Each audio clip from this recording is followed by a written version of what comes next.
Takže ty si to vieš preorganizovať tak, že vždycky na ránu stiahneš niekoho. Áno, áno. Na ranej tu chcem mať vždy nejakého majstra, lebo áno, tie rany sú také hektickejšie a No tak tam potrebujem sa to mať toho na deje spôsob. najviac. No samozrejme, áno, áno. Všetky prúsery sa dejú ráno. Áno. Všetci sú v práci ráno, takže aj ráno sa toho deje A, najviac, súhlas v týždni. a všetci všetko chcú. Vieš? No tak ako áno, presne tak to je. A, a Takže od tej 8. všetci majstri majú radi tie ranné smeny, preto na nich chodia tak radi, áno. A to teda, tam je cítiť trochu aj tú iróniu v tomto. Výborne, dobre, ideme live, takže rád by som privítal Tomáš Somorovský, production leader, ako to ty máš napísané v popise, v spoločnosti Sweb v Kechneci, áno? Áno, tak sedí to. Ďakujem pekne za Výborne. pozvanie. Prajem príjemný deň všetkým poslucháčom. Aj vieš čo, aj ja ďakujem hlavne za tú návštevu, keď sme boli vedľa, aj s Jarom školiť, tak sme mali tu možnosť, že si nás previedol cez firmu a mal som z toho veľmi príjemný pocit. Z toho, za prvé, ako aj ty sa správaš k ľuďom, to ti poviem osobne, že teda to bol môj postreh, tvoj prístup k tým ľuďom a celkovo aj tá partia, ktorá tam nás prijala, že ja som tých ľudí v živote nevidel a tu prišiel nejaký železník, dobrý deň, a ja som mal z toho veľmi príjemný pocit, takže to skôr ďakujem ja tebe. No a skús krátke povedať pár slov o sebe.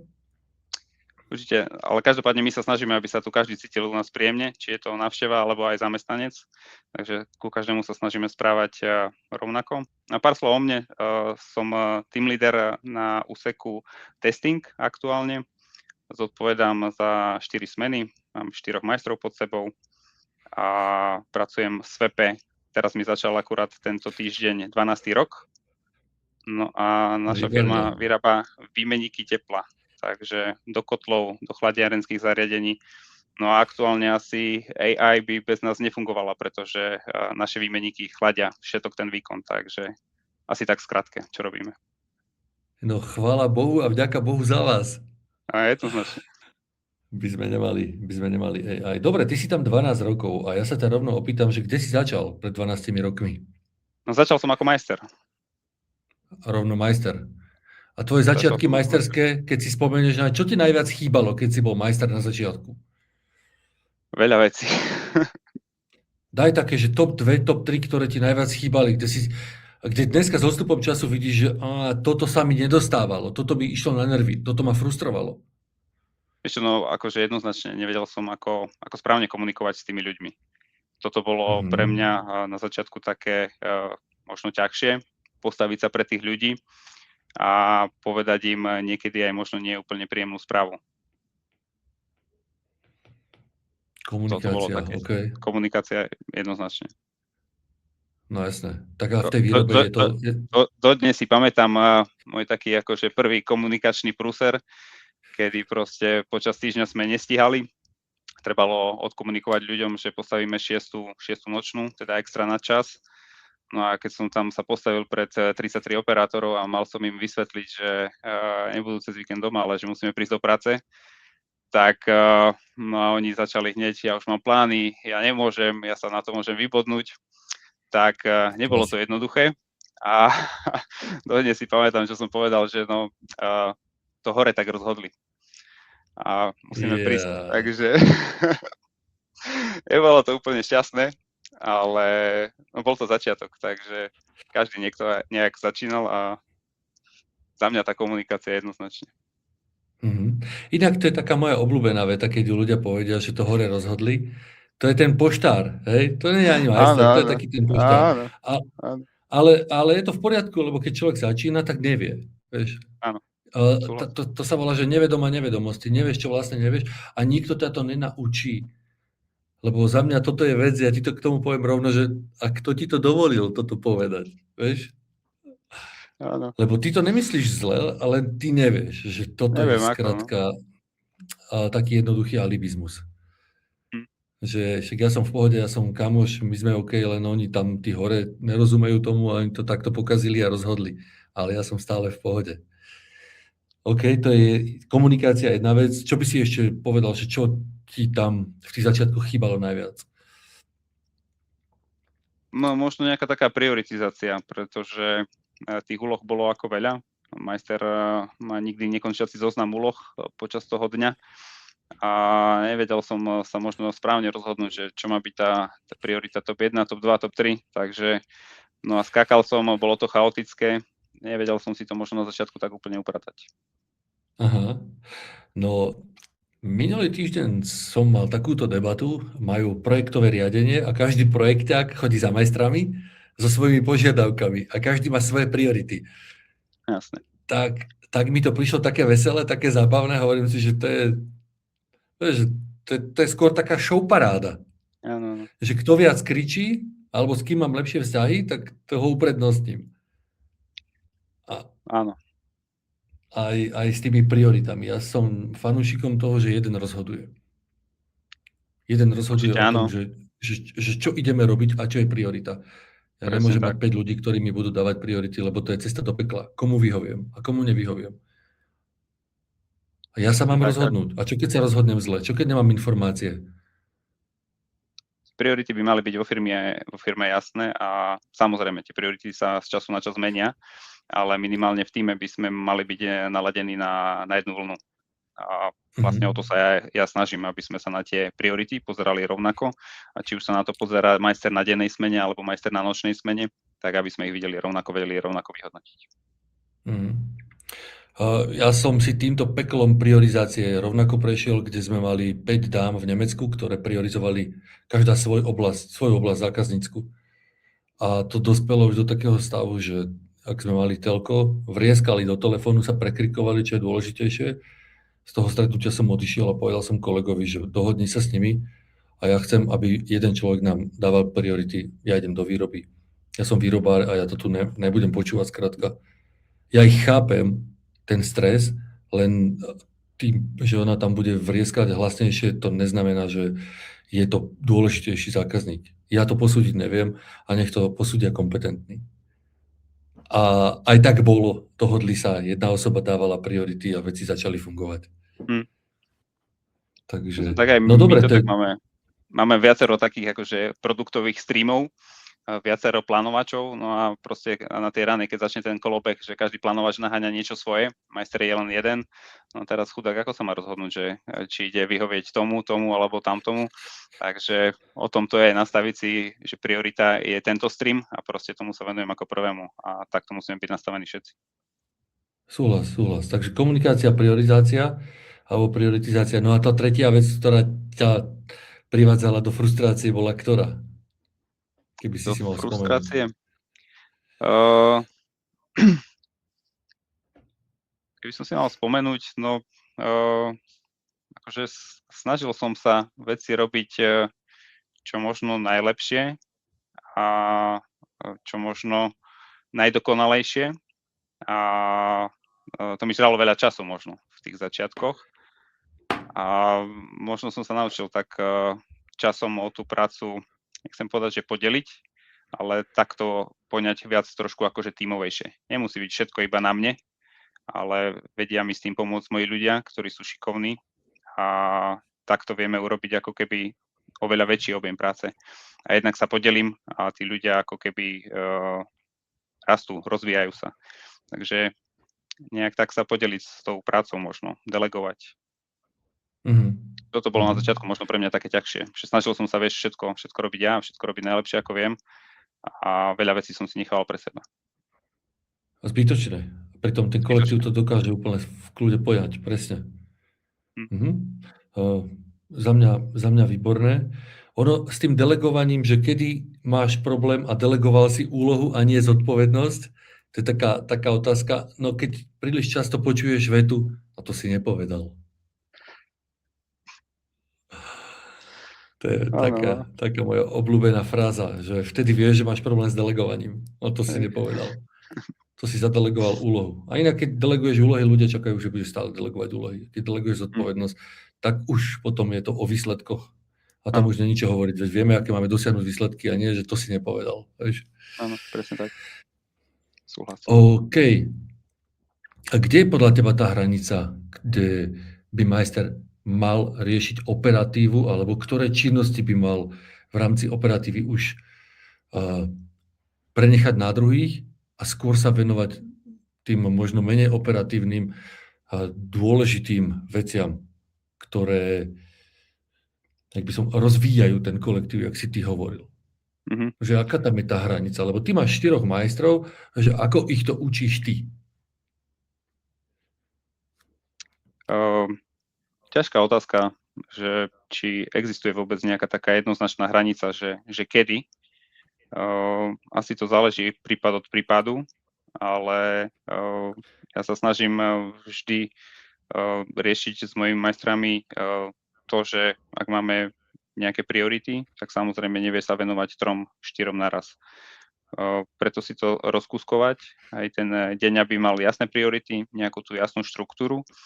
No a keď na tej smene vie mu niekto pomôcť s tými prioritami, máme v štruktúre senior operátora, ktorý je ako keby taký zástup majstra, respektíve sa ho tak snažíme vychovávať, vie mu pomôcť s nejakými úlohami.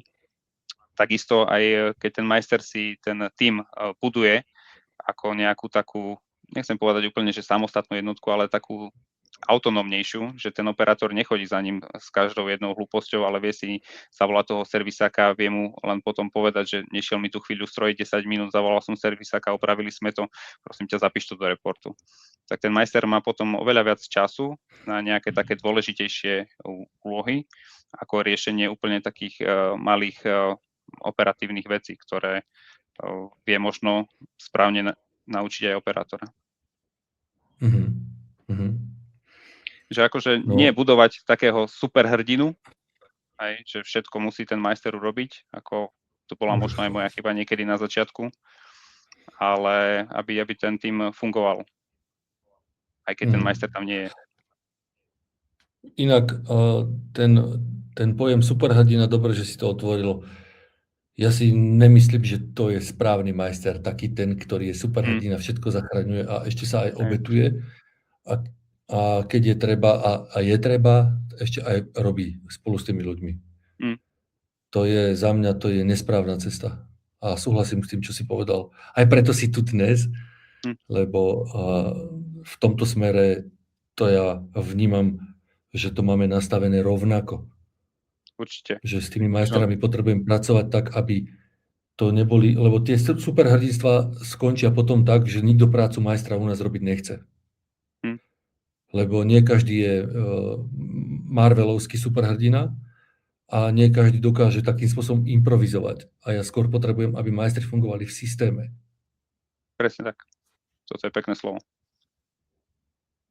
Takže to s tým superhrdinom je za mňa perfektné trafenie klinca po hlave. Že akože budovať ten systém, ktorý je fungujúci aj bez toho majstra, toto by malo byť taký ten cieľ. Vlastne je to aj môjim cieľom, aby ja som budoval ten môj tým tak, aby to fungovalo. Keď proste ja nie som v práci, týždeň som na dovolenke, tak aby ten telefón mi nezvonil 4-krát, ale aby tí majstri vedeli zobrať tie problémy a vyriešiť ich. To je vysoká miera samostatnosti, ale to sa dá iba vtedy, keď je systém aj v zmysle podporných úsekov. Samozrejme. To sa nedá, keď je výroba, len výroba samotná. Preto dokonca ja som názoru toho, že ten, kto vedie výrobu a ten manažer výroby, ten musí mať, nechcem to povedať tak tvrdo, ale ja som to kdesi počul, že gule po kolena. Skrátka, to musí byť človek, ktorý má presné jasno v tom, čo chce, čo potrebuje a vyžadovať aj od podporných oddelení, aby dostal maximum možného v zmysle podpory. Nie, aby sa hádzali úlohy do výroby lopatami. Uhlovými lopatami. A mám takú záľudnú otázku na teba. Majú tvoji majstri samostatnú kompetenciu rozhodnúť sa, koho si vyberú do týmu a koho nie? Áno. Majstri sa podieľajú na pohovoroch v spolupráci s HR, takže majster je prítomný na pohovoroch a tá jeho spätná väzba je tam do značnej miery kľúčová, či toho človeka príjmeme alebo nie. Takže podieľajú sa na takomto rozhodnutí. To je príjem. A čo výstup? Keď sa majster rozhodne, že tento človek nie je vhodný. Tak aj na toto máme... Samostatne?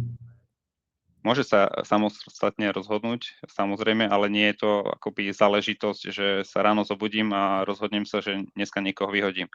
Takto to u nás nefunguje. Máme viacero stupňov tej nejakej, povedzme, spätnej väzby. Potrebujeme toho operátora akože informovať o tom, že niečo sa deje, s čím nie sme spokojní. A nefunguje to u nás tak, že po prvom nejakom prešľapíku, druhom, že hneď vyhadzujeme toho človeka. Snažíme sa mu dať druhú šancu, snažíme sa s ním o tom porozprávať a prijať nejaké akcie, aby ten človek proste zjednal nápravu. Samozrejme sú nejaké prípady, kedy je to hodinová výpoveď, nejaký alkohol alebo nejaké drogy, aj to sa stáva, ale nejaký taký skrép alebo proste nejaká chyba alebo nejaký telefón, tak akože to nie sú hneď také dôvody na vyhodenie. Ty si hovoril pred chvíľkou, že máte viacero stupňov spätnej väzby. Skús o tom povedať viacej. Tak máme rôzne papiere, ktoré ako majú rôzny vplyv na, keď akože dávame upozornenie. Jedno je len také, že neplnenie pracovných povinností, to v zásade má vplyv len na nejaký mesačný bonus, ale iba malú čiastku. Potom je to menej závažné napomenutie operátora a závažné porušenie pracovnej disciplíny. Takže akože máme také 3 stupne a záleží od toho prešľapu toho operátora, ktorý papier dostane a samozrejme, keď dostane závažné porušenie pracovnej disciplíny, tam už máme možnosť ako keby ukončiť s ním pracovný pomer i hneď v podstate. OK. Ako často dávate novým ľuďom, ktorí sú v záučnej dobe, feedback? A podieľaš sa na tom aj ty, alebo to robí priamo iba majster so svojím senior operátorom? Teraz od januára sme vytvorili takú špeciálnu tréningovú sekciu a v podstate máme jedného tréner-koordinátora, ktorý koordinuje všetkých senior operátorov a vlastne príde nový operátor ku nám, senior operátor si ho preberie a prebieha tam tréning. U nás ten tréningový proces nie je taký úplne že rýchly, na niektorých pracoviskách trvá aj 6 týždňov, takže, ale určite áno, tam ten feedback je nastavený od senior operátora, takže pravidelne ten operátor dostáva feedback od senior operátora, prípadne od tréner-koordinátora. Aha. OK, takže toto máš takýto jednoduchým, elegantným spôsobom pokryté. Vieš, prečo sa na to pýtam, lebo stále sa stretávam s tým, že 2-3 dní pred ukončením skúšobnej doby príde informácia z výroby, že nepredĺžiť. Ukončiť. Áno, stáva sa to možno, ale z takýchto vecí sme sa snažili už akože poučiť, naučiť sa a skúsiť toto lepšie odhadnúť možno nejak dopredu. Hej, že ten operátor, keď príde, tak bavíme sa na pravidelných meetingoch. Mám pravidelné meetingy s trénerom, s tréning koordinátorom, kde si každý týždeň preberáme všetky školenia, ako idú a že či sme s nimi spokojní, či nie sme spokojní. Či tam je nejaké riziko, ako ten operátor to zvláda, či to nezvláda a či bude silný a v čom bude silný. Hej. Takže máme tam nejaké také body, hej, že tento operátor je šikovný, tento operátor je tichý, tento operátor zase veľa rozpráva, hej. Ktokoľvek za ním príde, tak začne s ním rozprávať a potom nerobí. Takže máme tam nejakú takúto spätnú väzbu, ktorú akože pozbierame od toho senior operátora, prípadne tréning koordinátora a následne sa tieto informácie posúvajú na majstra, aby s tým vedel pracovať. Ak sme s tým spokojní a vieme, že budeme vedieť s týmto fungovať, tak si ho necháme, ale mali sme aj prípady, kedy proste po týždni, po 2 týždňoch sme sa rozhodli, že to s ním nepredĺžime, lebo nemá to zmysel, strata času. Áno, a je to lacnejšie niekedy. A také sú to individuálne. Áno, súhlas. A prečo som to otvoril, lebo myslím si, že aj toto je znova o systéme, že ako máme nastavený systém tej spätnej väzby, aby sa mi potom nestalo, že za 2 mesiace mi niekto príde povedať, že on je slabý. A ak by som ja bol zodpovedný za nábor nových ľudí, tak by mi to tiež dvihlo tlak, že sa to dozvedám takýmto spôsobom. Jasne, že to je neskoro a ani som s tým nepočítal. A okrem iného mi to pridáva robotu. A ja nepotrebujem ďalšiu robotu. A hlavne takto neplánované. Áno. Že ad hoc niekto príde a príde s požiadavkou, no ale zajtra potrebujem druhého. Tu máš, hneď ti dávam nový, tu čaká na vratnici, hej. No, No. to by som tú vráticu chcel vidieť, že kde To to už ani to Harry už je Potter nemal takú. áno, dávno preč. A pritom úplne stačí, jak si hovoril, tý jednoduchý systém spätnej väzby, kde si to vyhodnocujú ľudia. Že žiadna atomová fyzika je jednoduchá vec, proces, mám nastavený, spätná väzba, informovaní, kompetentní ľudia, ktorí, keď sa rozhodneme pozitívne alebo negatívne smerom k tomu človeku, tak aby vedeli, čo sa deje. Lebo ja keď viem, že po 2-3 stretnutiach je nespokojnosť s tým človekom a ja som náborár, ja som personalista, tak už sa začnem zamýšľať nad tým, že aha, OK, keď to takto pôjde ďalej, tak ja budem potrebovať ďalšieho človeka pre vás. Hm. Vieš, pre tých výrobárov. Máme my aj nastavený taký meter na to školenie. Povedzme, školenie by malo trvať 6 týždňov, tak po 2 týždňoch by mal zvládnuť 33% toho objemu. Je to nejaký taký checkpoint. No a pravidelne vyhodnocujeme si vlastne to posun toho školenia, že či tam sme alebo nie sme. A keď tam nie sme, tak čo sú tie dôvody a či ich akceptujeme alebo nie. Systém. Bože, Systém, výborné. áno. Áno. Výborné. Ja to inak veľmi často hovorím, že keď máš dobre nastavený systém, tak tebe ho dokážu obsluhovať aj menej kvalifikovaní ľudia. Lebo ten systém im v tom pomáha. Oni nepotrebujú byť kreatívni géniovia v mierke samostatnosti a kompetencie. Drží ich na tej ceste a nevedia odbočiť z nej. A presne tak. Dobre. Aj znova nadviažem na to, čo si hovoril pred chvíľkou, že ty si v podstate začínal ako majster, dneska majstrov vedieš. A teraz, v čom si ty zmenil názor na prácu majstra z pohľadu dnešného manažéra? Že dneska si manažér a predtým si bol majster. Že ako sa zmenil tvoj uhol pohľadu na tú prácu majstra? Lebo ty si ju kedysi robil. Áno. Že ako to vnímaš? Alebo naopak, z pozície majstra na manažéra, že ako toto vnímaš? Môžeme začať týmto. Že dneska si manažér a toto som si kedysi nemyslel, keď som bol majster. No, ja si myslím, že hlavný taký rozdiel je v tom, že každý vidí ako keby tú inú, ako by som to povedal, časovú realitu.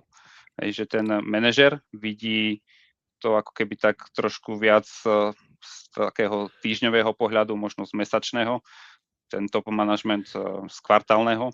No a ten majster, ten vidí dnešnú smenu. A ja potrebujem riešiť dnešnú smenu, ja potrebujem dneska splniť, urobiť ten plán, zabezpečiť kvalitnú dodávku, kvalitné zásoby, nemať žiadny úraz.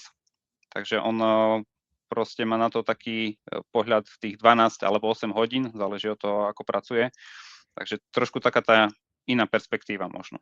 Toto je taký ten rozdiel, že ten manažer to vidí viac z výšky. A viac dopredu. Inak ja som kedysi tiež dostal také za ucho, keď takí dvaja nemeckí manažeri prišli, a to som bol ešte mladý majster, a oni sa ma pýtajú, že aký bol výkon minulý mesiac na linke. A ja pozerám, že OK, nepamätal som si.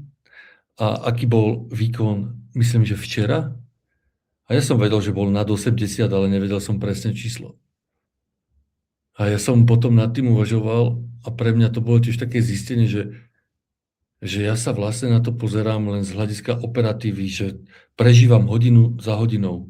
Áno. Ale vôbec neriešim dlhodobý výsledok, dlhodobý trend, že ja to v podstate tam len zametám v úvodzovkách a som tak ponorený v operatíve, že ostatné veci mi brutálne unikajú. A len tým, že som dostal dve takéto jednoduché otázky. Lebo ma to hnevalo, že som nevedel odpovedať. S týmto sa my snažíme akože pracovať, mať na to možno nejaký taký komunikačný systém cez nastavené nejaké ranné meetingy pravidelné, a aby sme aj tým majstrom, aj tým operátorom zdieľali vlastne tie týždenné výsledky, či sú dobré, či sú zlé. Takže snažíme sa komunikovať aj smerom ako keby z hora dole tie týždenné výsledky, aby aj ten majster, aj ten operátor vedel, že či sa nám darí dobre alebo nie, či ideme s plánom, neideme s plánom a čo nás čaká. No veď klasická shop floor kaskáda, typujem. Áno, no, Výrobný tak. dispečing a ideme po jednotlivých úrovniach. Od manažmentu smerom až k operátorom, od operátorov Áno. smerom k manažmentu. Za mňa je to skvelý systém, zavádzali sme to vo viacerých firmách, lebo to brutálne funguje. A informovaný je spolupracujúci. Ja som Áno. si spomenul skôr na tie začiatky, kde som o takýchto veciach ani nechyroval. Áno. Tak preto som to spomenul. OK, a ešte sa znova vrátim k tým operatívnym alebo rozvojovým aktivitám toho majstra. Že na čom z tých rozvojových aktivít by mal podľa teba dobrý majster pracovať? Myslíš svojich rozvojových svojho tímu. Svojich alebo svojho tímu? A dajme skôr svoj tím a potom dajme, že svojich, lebo tam už by mal spolupracovať intenzívne s tebou, predpokladám. Áno, súhlasím. No, čo sa týka toho svojho tímu, tak mal by mať prehľad, mal by vedieť, aké to zloženie toho jeho tímu je. A na to je dôležitá pravidelná komunikácia. Takže opäť sa vraciame k tej komunikácii. Buď konkrétny, prosím viac. Ako to myslíš? Pravidelne sa baviť s tými operátormi, že v zmysle, poviem to tak, ako taký one-to-one meeting, ale v takej verzii z výroby, hej, kedy ten majster by mal vedieť o tom operátorovi, že ako mu to ide, aké má problémy, ako to vníma dneska. Tak toto myslím, aby mal tie informácie z prvej ruky, teda zaujímať sa o ten svoj tím. Aby mal možno prehľad, kto je v čom silný, koho možno budeme chcieť do budúcnosti rozvíjať, na akú pozíciu. Aj tých pozícií máme vo firme viac, aj či ten daný konkrétny operátor sa hodí, povedzme, keď sa nám otvorí pozícia senior operátora. Akože plánovať aj nejakú takú budúcnosť, mať ten prehľad, alebo či sa hodí tento človek na inú pozíciu skôr, alebo do iného tímu. Takže tá komunikácia s tým svojím tímom. OK. Čo ďalej by si tam do toho doplnil? Aké rozvojové aktivity by tí majstri mali riešiť so svojím tímom? No, rozvojové aktivity v rámci toho, čo už ako my firma možno potrebujeme. Aby ten operátor chápal, že prečo je dôležité, ja neviem, teraz 5S mať vo výrobe. Tak rozvoj v rámci 5S, aby ten operátor tomu rozumel. Čo sa týka možno nejakých takých ďalších informácií, aby ten operátor mal dostatok informácií, aby rozumel tomu, prečo je dôležité dneska urobiť toto.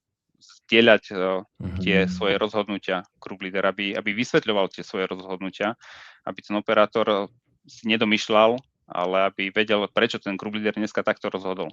Toto si myslím, že je dôležité, aby tí operátori, vlastne všetci, aby vedeli, že prečo to vlastne robíme.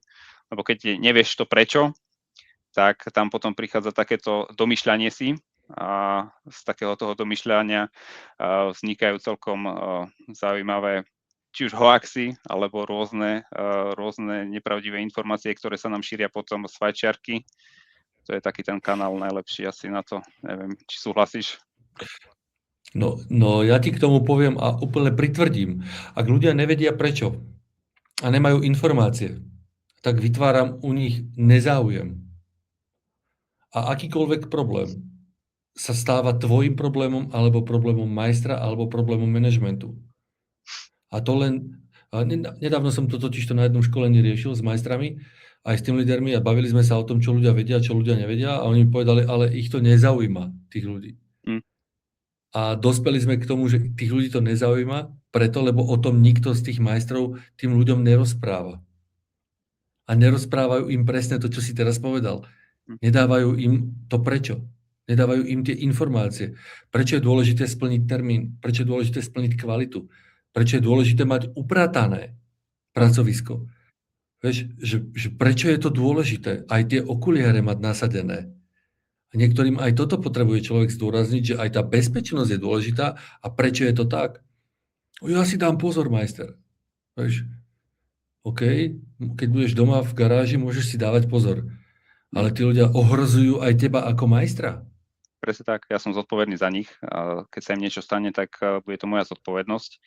A takže áno, súhlasím s týmto. Takže vieš, že nakoniec sme dospeli, že áno, tých ľudí to nezaujíma. A hovorím si, to je nepríjemná situácia, keď to ľudí nezaujíma. Lenže oni si za to môžu, tí majstri a tým lídri, lebo to tým ľuďom nerozprávajú. Áno, A presne s tak. tým absolútne súhlasím, čím viac vecí ja s tými ľuďmi zazdielam, tým menej hoaxov a šumov mi pôjde, lebo na tej fajčiarke tam to je také rodisko všetkého. Hej, to veru.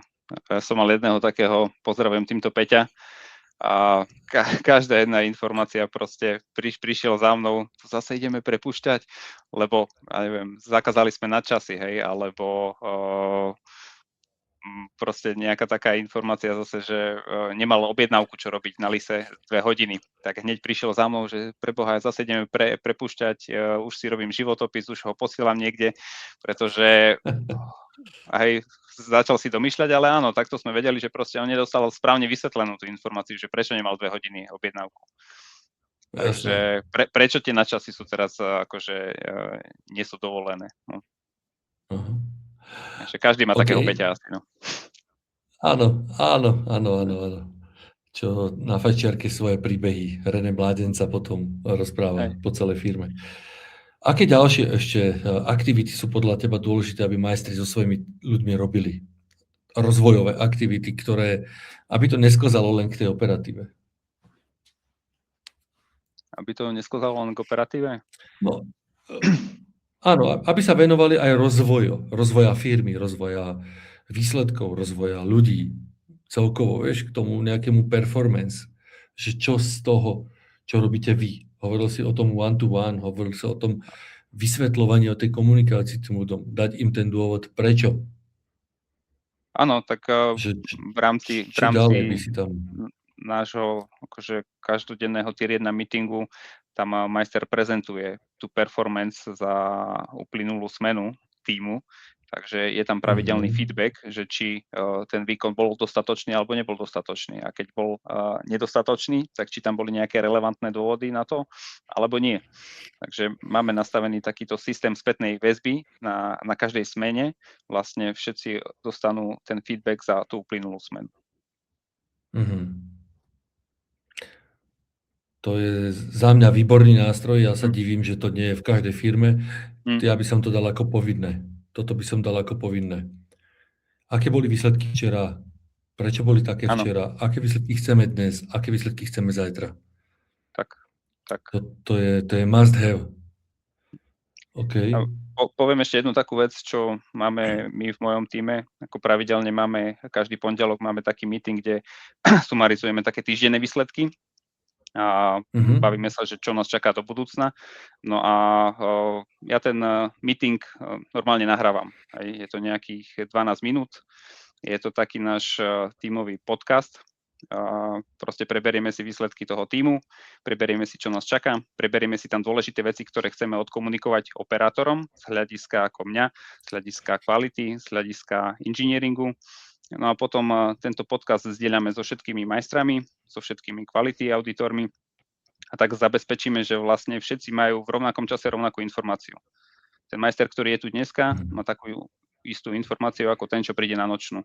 Nie je to skreslené a tie informácie idú rovnaké. Za mňa fantastické, výborné. Ešte 12-minútové krátke videjko. Za mňa úplná pecka, akurát sme to riešili nedávno, že presné zapojenie nejakej umelej inteligencie aj do rôznych porád, aby sme z toho mali nejaký výstup krátky, lebo sme riešili práve, že nejaká pozícia riadiaca je viac administrátor ako ten, čo by mal riadiť a rozvíjať ostatné veci. Ja som strašný fanúšik ako AI a u nás to ešte akože nie je úplne takto povolené, ale verím tomu, že to príde a si myslím, že toto môže pomôcť zefektívniť strašne veľa, či už meetingov, alebo zefektívniť nejakých rôznych zápisov, výpočtov. No ja si napríklad myslím, že AI dokáže plnohodnotne nahradiť zaškolovací proces pre administratívnych pracovníkov. Úplne súhlasím.